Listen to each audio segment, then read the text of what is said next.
Hi, I'm Dr. John Lund, author of How to Hug a Porcupine. The problem is never that people don't love each other, folks. It's not about that. When people get divorced, it wasn't because there wasn't a time they didn't love each other.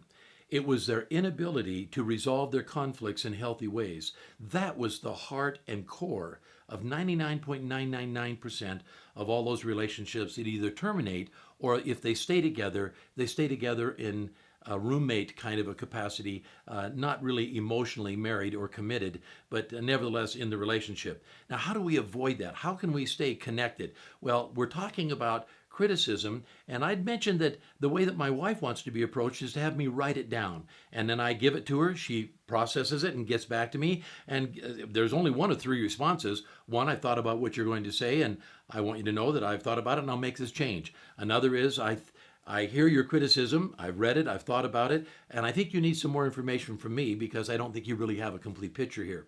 Or thirdly, listen, I've thought about it and I ain't going to change no matter what, so you better learn to live with it. Well, that's certainly another alternative, right?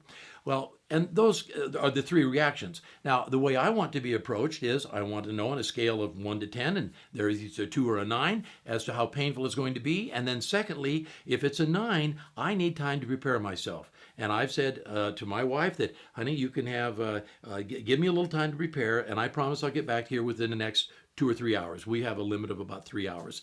And so unless they're on a plane or some other foreign circumstance that wouldn't be conducive to that. But other than that, what I'm talking about is then I will get back to her and then I sit and then she gives me the criticism, whatever it may be. And my first response is to listen. The first response. Now, the reason I'm talking this through with you very carefully is that we need to develop replacement skills. That is, that whatever you learned growing up in your own family and your interaction in the family that you were raised in, if it's not functional, if it's not working, if it's not leading to the two of you getting closer together and helping become your highest and best selves, then we have to replace that behavior with another behavior.